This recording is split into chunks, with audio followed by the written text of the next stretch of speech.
Hello everyone, आज हम देखते हैं आगे के सेक्शन। आज देखते हैं सेक्शन 9। तो सेक्शन 9 कहता है सुसंगत तथ्यों के स्पष्टीकरण या पुनर्स्थापन के लिए आवश्यक तथ्य। उसके स्पष्टीकरण के लिए और पुनर्स्थापन के लिए जो आवश्यक तथ्य हैं उनकी सुसंगति के बारे में कह रहा है सेक्शन 9। तो इसे देखते हैं सेक्शन 9 को। ये कहता है वे तथ्य जो विवादक तथ्य या सुसंगत तथ्य के स्पष्टीकरण या पुनर्स्थापन के लिए आवश्यक हैं अथवा जो किसी विवादक तथ्य या सुसंगत तथ्य द्वारा इंकित अनुमान या समर्थन या खंडन करते हैं। मतलब जो विवादक तथ्य है उसका या तो समर्थन कर रहे हैं या खंडन कर रहे हैं या अनुमान लगवा रहे हैं, तो वो विवादक तथ्य माने जाएंगे। तो उन्हें क्या माना जाएगा? फिर विवादक तथ्यों के लिए उन्हें सुसंगत माना जाएगा, ये कह रहा है ये सेक्शन। आगे कहता है अथवा जो किसी व्यक्ति या वस्तु का जिसकी अन्यथा सुसंगत हो अन्यथा स्थापित करते हैं अथवा वह समय या स्थान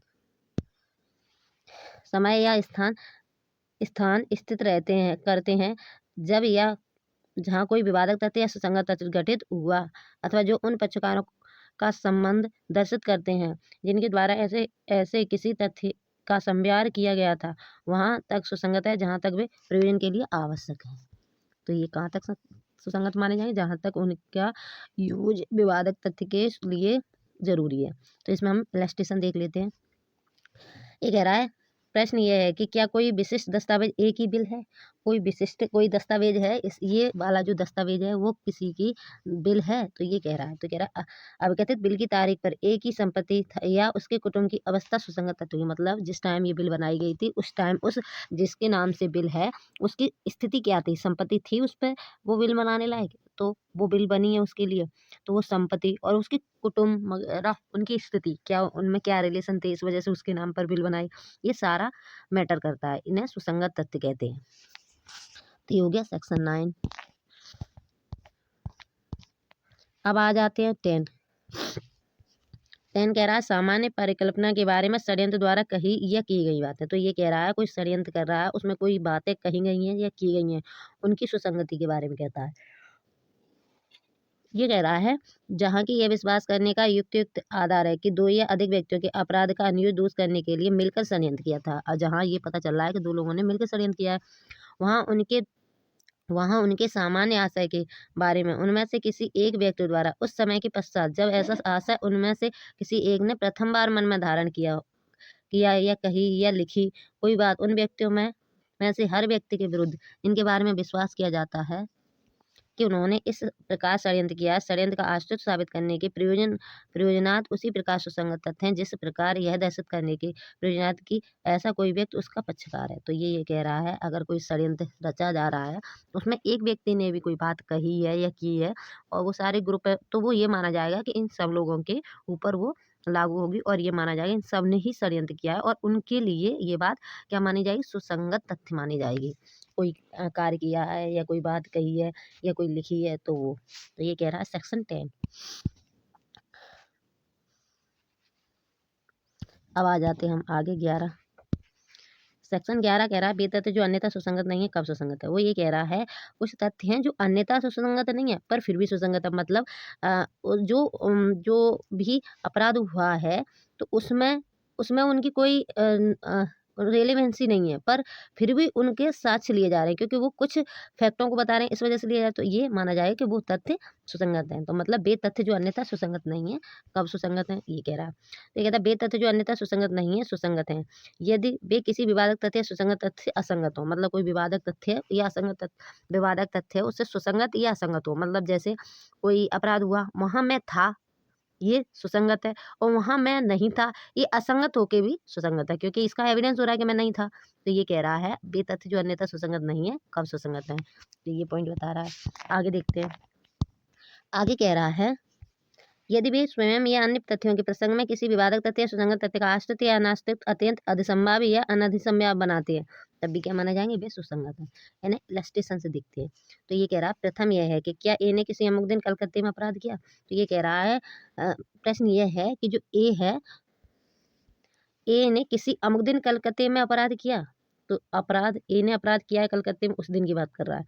तो ये कह रहा है यह तथ्य कि वह उस दिन लाहौर में था। तो ये क्या हो गया? असंगत हो गया पर फिर भी सुसंगत है क्योंकि वो कलकत्ते में नहीं था जब अपराध हुआ था। वो कहाँ था? वो लाहौर में था। ये बचाने के लिए उसे क्या है? सुसंगत है क्योंकि वो वहाँ था ही नहीं।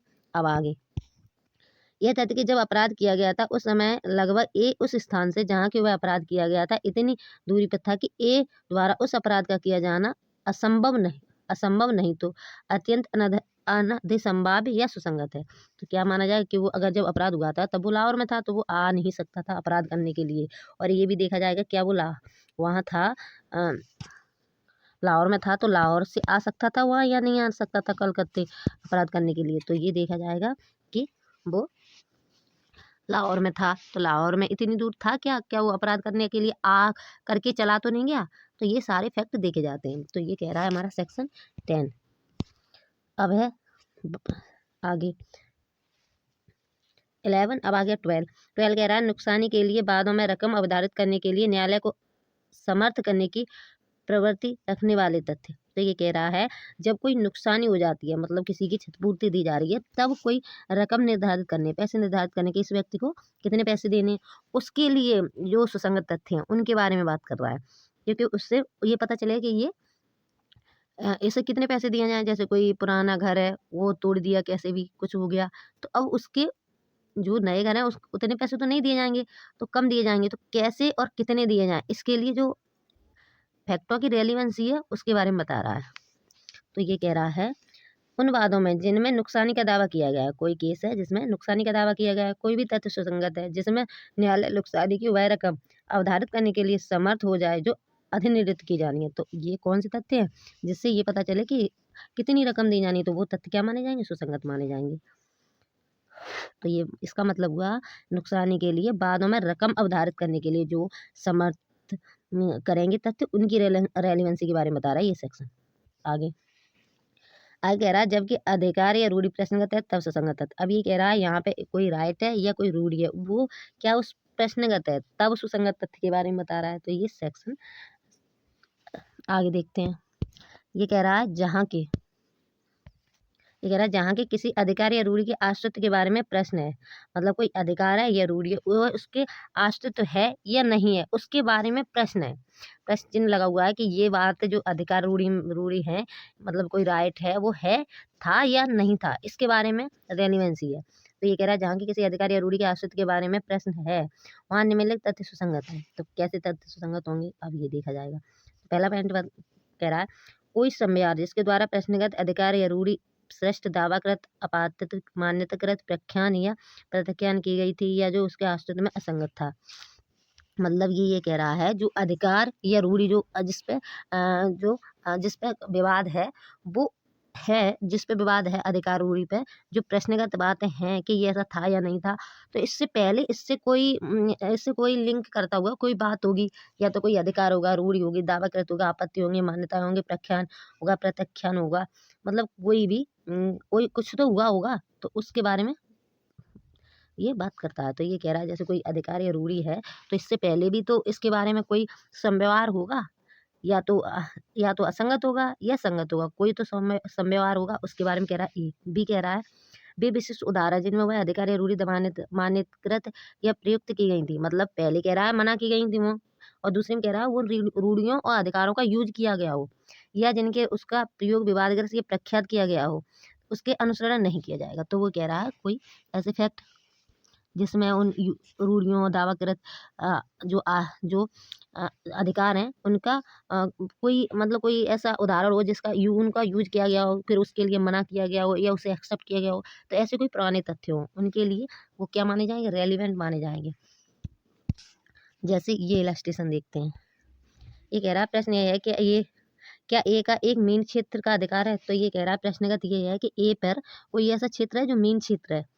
तो अब कह रहा है ए के पूर्वज को मीन क्षेत्र प्रदान करने वाले विलेख ए के पिता द्वारा उस मीन क्षेत्र में बंधक। तो ये कह रहा हाँ उसके पूर्वजों के मीन क्षेत्र प्रदान करने वाले जो विलेख हैं वो ए के पिता द्वारा उस मीन क्षेत्र का बंधक थे।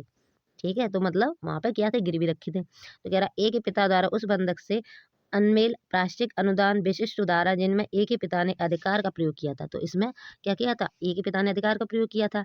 इनके अधिकार का प्रयोग ए के पड़ोसियों द्वारा रोक दिया गया था। ये क्या है, सुसंगत है। मतलब पहले जो विवादक तथ्य हैं उनसे उन तथ्यों पर पहले भी कोई उनका साक्ष्य हो। जैसे इसमें बता रहा है कि वो बंधक रखे गए थे या किसी ने उन्हें अधिकार जो उनका राइट था उन्हें यूज करने के लिए मना किया था, तो ऐसे कोई फैक्ट हो पुराने, तो वो क्या माने जाएंगे, सुसंगत माने जाएंगे। अब आगे कह रहा है मन या शरीर की दशा या शारीरिक संवेदना का आश्चर्य दर्शन करने वाले तथ्य। तो ये कह रहा है ये वे तथ्य है जो मन या शरीर की दशा या शारीरिक संवेदना का आश्चर्य तो दर्शित करते हैं, जैसे कि भावना को दर्शित कर रहे हैं, या मन की भावना को, या शरीर से कोई एक्सप्रेशन ऐसा है जिससे पता चल रहा है कि कुछ हुआ है, या शारीरिक संवेदना, तो वो तथ्यों के बारे में बात कर रहा है। तो कह रहा है सेक्शन कहता है मन की कोई भी दशा जिससे आशय, ज्ञान, सद्भाव, अपेक्षा, उतावलापन, किसी विशिष्ट व्यक्ति के प्रति वैमनस्य या सदिच्छा दर्शित करने वाले, अथवा शरीर की या शारीरिक संवेदना की किसी दशा का अस्तित्व दर्शन करने वाले तथ्य जब सुसंगत है, जबकि ऐसी मन या शरीर की या शारीरिक संवेदना की किसी ऐसी दशा का आश्रित विवाद या सुसंगत है। तो ये क्या कह रहा है, तो ये सेक्शन 14 कहता है मन या शरीर की दशा या शारीरिक संवेदना का आश्चर्य दर्शित करने वाले तथ्यों के बारे में कह रहा है। तो ये कह रहा है मन की कोई भी दशा जिसे आशय, ज्ञान, सद्भावना, अपेक्षा, उतावलापन, किसी विशिष्ट व्यक्ति के प्रति अगर कोई वैमनस्य है, मतलब कोई बैर है, या सदिच्छा है, मतलब उसका अच्छी बात है उसके लिए, दर्शित करने वाले कोई तथ्य है, या कोई शरीर की या शारीरिक संवेदना की कोई दशा आश्रित दर्शित तथ्य क्या माने जाए सुसंगत है। जैसे कि कोई मर्डर करके आता है तो वो कबक्का सो जाता है, या कोई अच्छा मतलब कोई होता है तो वो क्या खुश हो रहा है, तो इससे क्या ये शारीरिक संवेदनाएं हैं। तो ये अगर ऐसी कुछ है तो वो क्या माना जाएंगे, वो भी सुसंगत माने जाएंगे। अब इसका इलस्ट्रेशन देख लेते हैं।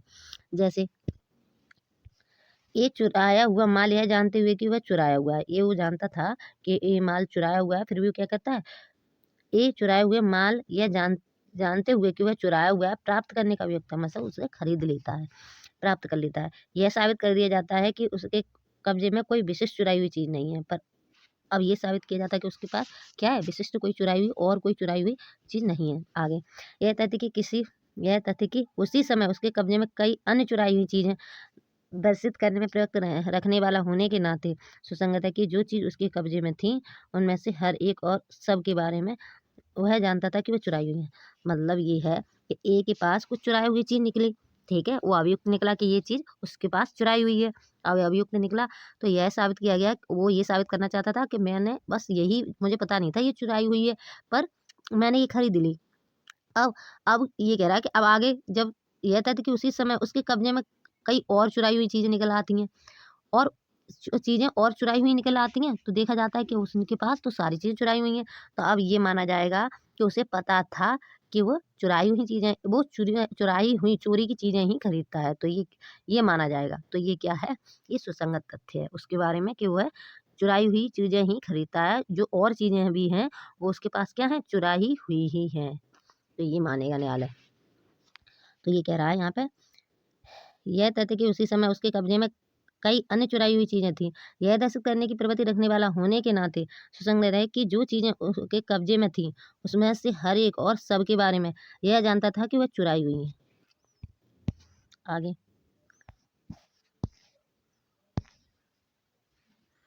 अब देखते हैं, ये वाला इलस्ट्रेशन देख लेते हैं एक और। अब ये कह रहा है ए पर किसी अन्य व्यक्ति को कूटकर सिक्का कपटपूर्व प्रदान करने का अभियोग है। मतलब एक व्यक्ति है ए, उसने उस पर ये अभियोग है कि उसने, कोई व्यक्ति है, उससे क्या था, कूटकृत मतलब जो नकली सिक्के हैं वो दिए, उसका केस है, जिससे वह प्रदान करते समय जानता था कि वह कूटकृत है। तो जिस टाइम उसने वो पैसा दिया था तो वो जानता था कि ये सिक्के क्या हैं, नकल हैं।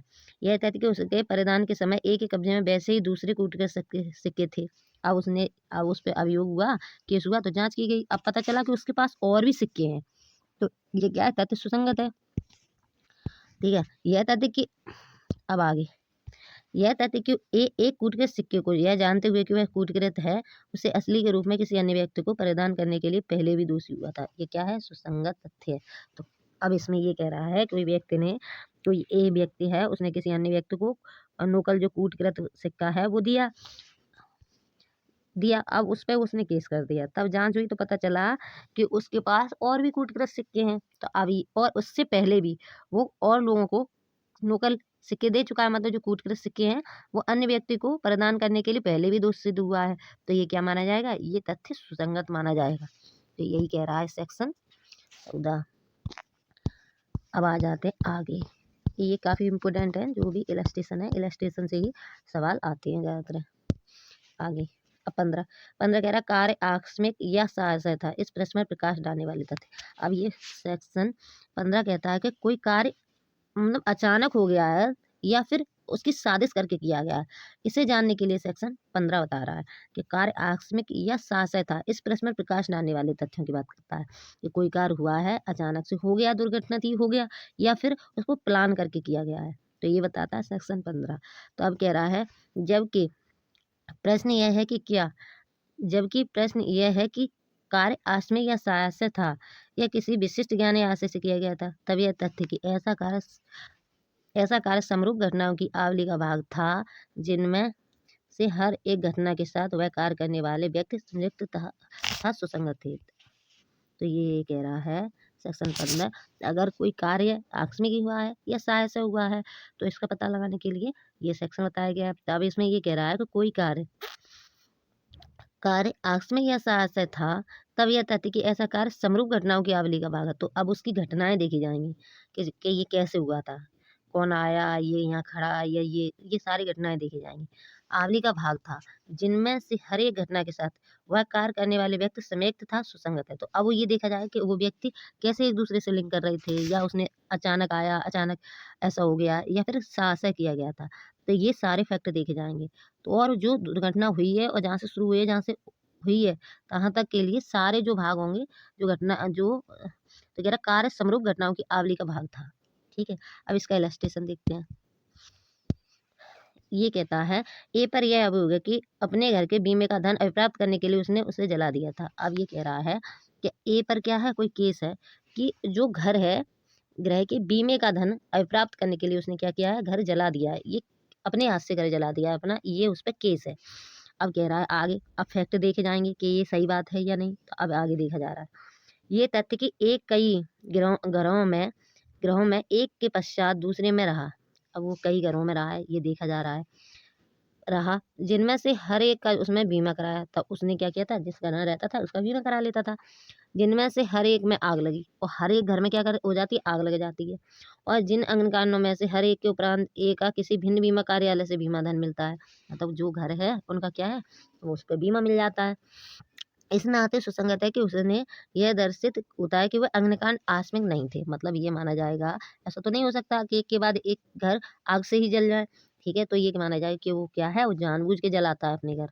तो ये कह रहा है कि ये एक ऐसा अभियोग है जिस पर ये केस है कि जो घर है उसमें उसने उसका बीमा करा रखा है और उसमें आग लग गई है। ठीक है, अब उससे पैसा देना है बीमा कंपनी को। तब उस पर अभियोग है कि ये एक के बाद एक, ये कई घरों में रहा, एक के बाद एक घर में रहा, और उन सारे घरों को उसने बीमा करा रखा है। और सारे घरों में एक के बाद एक घर में रहता है, उसमें क्या आग लग जाती है और बीमा कंपनी से पैसा ले लेता है, फिर दूसरे घर में रहने लगता है, फिर दूसरे में आग लग जाती है, दूसरा बार बीमा कंपनी से पैसा ले लेता है। ऐसे वो होता रहा। तो अब ये माना जाएगा कि ऐसा पॉसिबल तो नहीं है कि हर बार आग लग जाए, पर क्या होता है कि हर बार दुर्घटना हो जाए। तो ये माना जाएगा कि इसने ये घटना जो अग्निकांड होते हैं वो साहस हैं, मतलब जानबूझकर किए गए हैं। अब आगे देखते हैं। अब देखते हैं हम सेक्शन 16। अब 16 कह रहा है कारोबार के अनुक्रम या आश्रित कब सुसंगत है। मतलब जब कोई कारोबार, मतलब जैसे कोई कार्य होता है, जैसे कोई जॉब है, तो उसमें जो अपनी पर्टिकुलर प्रैक्टिस में कोई कार्य किया गया है, जैसे कोई कारोबार के अनुक्रम का आश्रित कब सुसंगत है।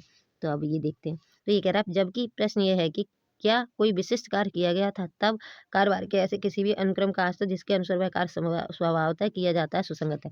मतलब जैसे कोई बिल्डिंग है, उसमें क्या है, एंट्री करता है कोई व्यक्ति, और हम वहाँ पे जाते हैं, अब एंट्री कराते हैं, अंदर चले जाते हैं, और अब बाहर आ जाते हैं। फिर जब दूसरा व्यक्ति जाता है तो दूसरा कराता है, और मतलब जो एंट्री आने की जाने की एंट्री होती है, तो वो तो अपना क्या कर रहा है, कार्य कर रहा है। अब उसने जो कार्य किया, अब जो कार्य कर रहा है वो, अब वो कार्य उसने करते हुए जो एंट्री की है, वो अगर उससे भविष्य में जरूरत पड़ जाती तो वो ये मानी जाएंगी कि वो सुसंगत है, क्योंकि उसने अपने कार्य करते हुए की है। जैसे अब इलस्ट्रेशन देखते हैं। अब ये कह रहा है प्रश्न यह है कि क्या एक विशिष्ट पत्र प्रेषित करता है। अब ये क्वेश्चन है कि जो कोई एक विशिष्ट व्यक्ति है, कोई व्यक्ति है उसने ये पत्र मतलब डाला था, प्रेषित किया था। ये तथ्य कि कारोबार का यह साधारण अनुक्रम था कि वे सभी पत्र जो किसी खास स्थान पर रख दिए जाते थे, डाक में डाले जाने के लिए लाए जाते थे। मतलब अब ये माना जा रहा है कि जो वो पत्र जहाँ उसने डाल रखा, जो उसने, तो वो वहाँ पे और भी पत्र लिख रखे थे जिनको क्या हुआ जाता था, जिनको डाक में डाले जाने के लिए लाए जाते थे, और भी हर पत्र उस स्थान पर रख दिए जाते थे। तो क्या माना जाएगा, तो ये सच तथ्य सुसंगत माना जाएगा। और इस सुसंगति से पता चलता है कि उसने पत्र क्या किया था, प्रेषित कर दिया था, क्योंकि उसने तो वो अपना कार्य कर दिया। जहाँ और लेटर रखे थे कि यहाँ से वो डाक में डाले जाएंगे, तो उसने क्या किया, उससे कहा गया, उसने रख दिया। अब उसने ये सोचा कि ये भी डाक में डाले जाएंगे, तो ये भी डाल दिए जाएंगे।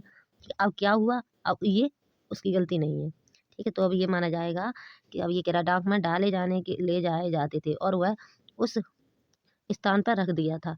तो अब क्या माना जाएगा, ये तथ्य क्या है, सुसंगत है।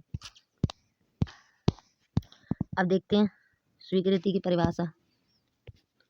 स्वीकृति की परिभाषा, तो अब ये स्वीकृति के बारे में कह रहा है। तो कह रहा है स्वीकृति वह मौखिक या दस्तावेजी अथवा इलेक्ट्रॉन रूप में अंतर्विष्ट कथन है। तो ये कह रहा है जो स्वीकृति है मौखिक है, दस्तावेजी है और इलेक्ट्रॉन रूप में अंतर्विष्ट कथन है। स्वीकृति की परिभाषा, तो कह रहा है स्वीकृति वह मौखिक या दस्तावेजी अथवा इलेक्ट्रॉन रूप में अंतर्विष्ट कथन है जो किसी विवादक तथ्य या सुसंगत तथ्य के बारे सॉरी सॉरी हाँ, अब देखते हैं स्वीकृति की परिभाषा। तो ये कह रहा है स्वीकृति वह मौखिक या दस्तावेजी अथवा इलेक्ट्रॉन रूप में अंतर्विष्ट कथन है। स्वीकृति या तो मौखिक भी हो सकती है, दस्तावेजी भी हो सकती है और इलेक्ट्रॉनिक रूप में भी अंतर्विष्ट हो सकती है। तो ये कह रहा है जो किसी विवादक तथ्य या सुसंगत तथ्य के बारे में कोई अनुमान इंगित करता है और जो ऐसे व्यक्तियों में से किसी के द्वारा और ऐसी परिस्थितियों में किया गया है जो आकस्मिक पश्चात वर्णित है, तो उन्हें क्या माना जाएगा, स्वीकृति माना जाएगा। मतलब कोई कोई चीज़ हुई और दूसरे व्यक्तियों ने मान ली उसने कि हाँ ऐसा हुआ था, तो क्या माना जाएगा, स्वीकृति मान ली जाएगी कि हाँ उसने अपनी स्वीकृति दे दी है। और नेगेटिव भी हो सकती है, पॉजिटिव भी हो सकती है। अब देख रहे हैं, अब सेक्शन आता है 18। ये कह रहा है स्वीकृति कार्रवाई के पक्षकार या उसके अभिकर्ता द्वारा। अब ये कह रहा है स्वीकृति किसके द्वारा होगी, तो कार्रवाई के पक्षकार द्वारा, उसके अभिकर्ता द्वारा, उसके प्रतिनिधि द्वारा या बाध्यकर्ता द्वारा। देखते हैं अब सेक्शन 18।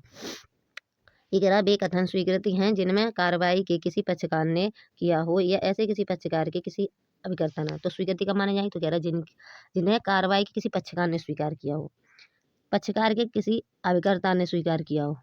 मामले की परिस्थिति में न्यायालय उन कथनों को करने के लिए उस पक्षकार द्वारा अव्यक्त या विवक्षित रूप से प्राधिकृत किया गया हो, या तो अव्यक्त या विवक्षित रूप से उसने क्या किया हो, स्वीकार कर लिया हो। ठीक है, तो ये क्या माना जाएगा, स्वीकृति। अब ये बता दी, अभिकर्ता की बता दी, पक्षकार की बता दी। अब बता रहा है प्रतिनिधि रूप से बाध्यकर्ता द्वारा स्वीकृति के बारे में बता रहा है। तो ये कह रहा है बाद के ऐसे पक्षकार द्वारा जो प्रतिनिधि हैसियत में बाद ला रहे हों या जिन पर प्रतिनिधि हैसियत में बाद लाया जा रहा हो, या तो ला रहे हों या लाया जा रहा हो, जब तक कि वे इस समय न किए गए हों, जबकि उनको करने वाला पक्षकार वैसी हैसियत धारण करता था, तो स्वीकृति नहीं है।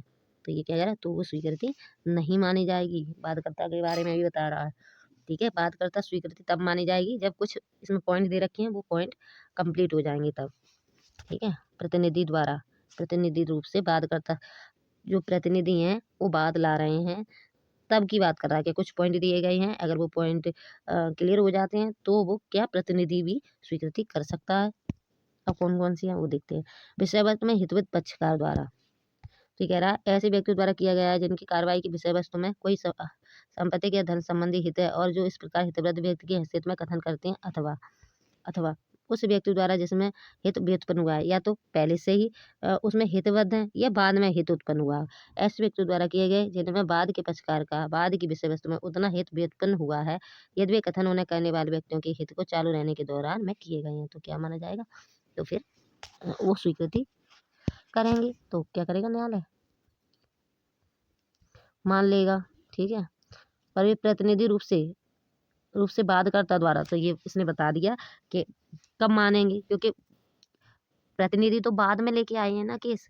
उस जो व्यक्ति जो ओरिजिनल व्यक्ति था जो से बात लाना था वो तो अब है नहीं, तो उसके प्रतिनिधि हैं ये, अगर वो बात लाते हैं तब की बात कर रहा है ये। कौन कौन हो सकते हैं प्रतिनिधि, जिनकी विषय वस्तु में हितबद्ध पक्षकार द्वारा कोई केस लाया गया है, वो भी क्या है, प्रतिनिधि हैं। और उस व्यक्ति द्वारा जिसने हित व्युत्पन्न हुआ है, मतलब पहले हक नहीं था, अब उसका हक क्या है, अब हक व्युत्पन्न हो गया है, तब वो व्यक्ति भी माने जाएंगे कौन है, प्रतिनिधि हैं। अब 19 सेक्शन 19 कह रहा है उन व्यक्तियों द्वारा स्वीकृति जिनकी स्थिति बाद के पक्षकार के विरुद्ध साबित की जानी है। अब ये कह रहा है कि उन व्यक्तियों की स्वीकृति के बारे में बात कर रहा है जो बाद के पक्षकार हैं, उनके खिलाफ उनकी उसकी जो स्वीकृति करेगा उसे साबित करी जानी है। तो कह रहा है उन व्यक्तियों द्वारा स्वीकृति जिनकी स्थिति बाद के पक्षकार के विरुद्ध साबित की जानी है, मतलब बाद में जो पक्षकार हैं केस में, जो पार्टी हैं, उनके खिलाफ जानी है उसकी स्वीकृति, उस व्यक्ति की स्वीकृति के बारे में कह रहा है ये। तो ये कह रहा है बेकथन जो उन व्यक्तियों द्वारा किए गए हैं जिनकी बाद के किसी पक्षकार के विरुद्ध स्थिति या दायित्व साबित करना आवश्यक है। तो क्या कह रहा है, बाद के पक्षकार जो पार्टी है उन पार्टियों के विरुद्ध स्थिति साबित करनी है, स्वीकृतियां हैं। उसने कोई स्वीकृति की है तब की बात कर रहा है। तो कह रहा है यदि ऐसे कथन ऐसे व्यक्तियों द्वारा या उन पर लाए गए बाद में किसी स्थिति या दायित्व के संबंध में ऐसे व्यक्तियों के विरुद्ध सुसंगत होते हैं और यदि वे उस समय किए गए हों जबकि उन्हें करने वाले व्यक्ति ऐसी स्थिति ग्रहण करते हुए या ऐसे दायित्व के अधीन है, ठीक है, तो क्या माना जाएगा, तो उनकी स्थिति साबित की जाएगी। तो 19 बता रहा है उन व्यक्तियों द्वारा स्वीकृति जिनकी स्थिति बाद के पक्षकार के विरुद्ध साबित की जानी है। तो ये कह रहा है कोई व्यक्ति ऐसा है जो जिसकी स्वीकृति, वो स्वीकृति जो कर रहा है वो जो केस में पार्टी है उनके विरुद्ध जानी है, उसकी स्वीकृति के बारे में कह रहा है। अब इलस्ट्रेशन देखते हैं। ए के लिए भाटक संग्रह का दायित्व ए लेता है। ए के लिए क्या करता है, जो किराया है उससे संग्रहित करने का दायित्व उसने ए ने ले रखा है, ठीक है तो बी का, पर ए ने क्या किया है, दायित्व ले लिया है। सी द्वारा बी को शुद्ध भाटक संग्रह न करने के लिए ए पर बी बाध लाता है। तो ये कह रहा है जो सी है वो ए को शुद्ध भाटक संग्रह न करने के लिए ए पर बी बाध लाता है। अब बी बाध लाया कि तुमने सी से पैसे नहीं लिए हैं। ए इस बात का प्रत्याख्यान करता है कि सी से बी का भाटक दी है। अब ए क्या कह रहा है कि ए इस बात का प्रत्याख्यान करता है, मतलब मना करता है कि सी ने बी को भाटक नहीं दिया है। सी द्वारा यह कथन कि उस पर बी भाटक दे है, स्वीकृति है, उसकी क्या है, स्वीकृति है। तो अब बी क्या कह रहा है, बी को भाटक दे है स्वीकृति। अब एक सी क्या कह रहा है, सी ये कह रहा है कि मैंने क्या किया है, बी को किराया दे दिया है। और यदि ए इस बात से इनकार करता है कि सी द्वारा बी को भाटक दे था, तो अब सी क्या कह रहा है, सी बी को भाटक देने था तो वह बी के विरुद्ध सुसंगत तथ्य है। अब इसमें क्या हुआ, एक व्यक्ति, कोई व्यक्ति है, इसमें 3 व्यक्ति हैं, एक व्यक्ति ए है, बी है, बी के बी के लिए भाटक संग्रह का दायित्व ए लेता है। तो अब बी का कोई मकान है, वहां पे क्या होता है, ए है, वो ए है, कोई व्यक्ति बी है, बी के लिए भाटक संग्रह का दायित्व ए ले लेता है। ए कहता है कि मैं किराया किराया क्या करूंगा, मैं किराया ले लिया करूंगा। अब अब इसमें ये हो गया कि सी है, उसने दे दिया है, और बी कह रहा है नहीं दिया है। तो ये बात है, ये 3 लोगों की बात है जिसमें 2 लोगों ने केस किया है, तीसरे व्यक्ति ने गवाही दी है। अब 20 कह रहा है बाद के पक्षकार द्वारा अव्यक्त रूप से निर्दिष्ट व्यक्ति द्वारा स्वीकृति। अब कह रहा है जो बाद की जो पार्टी है, केस की जो पार्टी है, वो व्यक्ति ने नियुक्त किया है कि इस व्यक्ति की स्वीकृति लो, तो नियुक्त व्यक्ति द्वारा स्वीकृति है, ठीक है। तो कह रहा है बाद के पक्षकार द्वारा अव्यक्त रूप से निर्दिष्ट व्यक्ति द्वारा स्वीकृतियां हैं। अगर बेकथन जो उन व्यक्तियों द्वारा किए गए हैं जिनके बाद के किसी पक्षकार ने किसी विवादगत विषय के बारे में जानकारी के लिए अव्यक्त रूप से निर्दिष्ट किया है स्वीकृतियां। अब उन 20 में उन व्यक्तियों की स्वीकृति हैं जिन्हें पार्टी खुद लेके आई है कि इनकी स्वीकृति लो, बाद जो पार्टी है उसने खुद नियुक्त किया है कि इनकी स्वीकृति लो, उन व्यक्तियों की स्वीकृतियां हैं। अब देखते हैं, अब कह रहा है इलस्ट्रेशन। यह प्रश्न है कि क्या ए द्वारा बी को बेचा हुआ घोड़ा अच्छा है। अब प्रश्न इसमें ये है, विवाद का प्रश्न ये है कि ए द्वारा बी को बेचा हुआ घोड़ा अच्छा है। बी से ए कहता है, बी से ए ने कहा था कि जाकर सी से पूछ लो कि सी इस बारे में सब कुछ जानता है। सी का कथन क्या है, स्वीकृति है। अगर सी कह देगा अच्छा है तो अच्छा है, ठीक है, तो ये स्वीकृति मानी जाएगी सी की। तो क्या हो गया, ये हो गया पार्टी के पक्षकार द्वारा नियुक्त व्यक्ति द्वारा कोई स्वीकृति। अब आ जाते 21 कह रहा है स्वीकृति का उन्हें करने वाले व्यक्तियों के विरुद्ध और उनके द्वारा या उनकी ओर से साबित किया जाना। अब ये कह रहा है कि स्वीकृति का उन्हें करने वाले व्यक्तियों के विरुद्ध, अब जो व्यक्ति स्वीकृति कर रहा है उसके विरुद्ध ही साबित की जानी है और उनकी ओर से साबित की जानी है, उनके विरुद्ध ही उन व्यक्तियों की स्वीकृति के बारे में कहता है सेक्शन 21। तो ये कह रहा है स्वीकृतियां उन्हें करने वाले व्यक्तियों के या उनके हित प्रतिनिधि के विरुद्ध सुसंगत है। क्या माने जाएंगे, जो उनके विरुद्ध और उनके हित प्रतिनिधियों के विरुद्ध भी क्या है, सुसंगत हैं और साबित की जा सकेंगे। किंतु उन्हें करने वाले व्यक्ति द्वारा या उनकी ओर से या उनके हित प्रतिनिधि द्वारा निम्नलिखित अवस्थाओं में सिवाय उन्हें साबित नहीं किया जाएगा। तो ये कह रहा है कुछ स्वीकृतियां ऐसी भी हैं जो पार्टी कर रही है, उन्हीं के खिलाफ साबित की जानी है। ठीक है, उनके खिलाफ और उनके प्रतिनिधियों के खिलाफ भी साबित की जानी है, तो वो उनके विरुद्ध सुसंगत हैं, ये बताया गया है। पर आगे ये कह दिया है यहाँ से लेके कि जो स्वीकृति वो करेगा ना, उन्हें साबित नहीं किया जाएगा। कहाँ, कुछ अवस्थाएँ उनमें ही उन्हें सही माना जाएगा, सुसंगत माना जाएगा, उनके विरुद्ध और कहीं नहीं माना जाएगा, ये कह दिया। तो कह रहा है या किंतु उन्हें करने वाले व्यक्तियों द्वारा उनकी ओर से या उनके हित प्रतिनिधि द्वारा निम्नलिखित अवस्थाओं में के सिवाय उन्हें साबित नहीं किया जा सकेगा। कुछ अवस्थाएँ होंगी जिनमें ही उन्हें साबित किया जाएगा। अब देखते हैं कौन-कौन सी अवस्थाएँ हैं।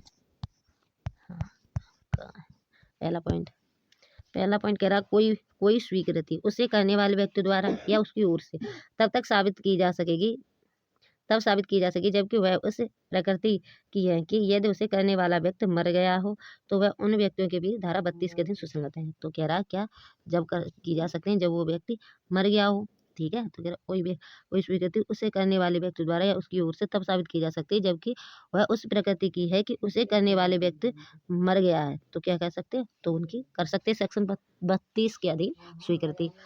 अब सेकंड, कोई स्वीकृति उसे करने वाले व्यक्ति द्वारा या उसकी ओर से तब साबित की जा सकेगी जबकि वह मन की या शरीर की सुसंगति या विवादक किसी दशा के आश्रित का ऐसा मतलब कोई ऐसा शरीर या मन की स्थिति ऐसी हो गई है कि वो नहीं कर सकता, तब की जाएगी।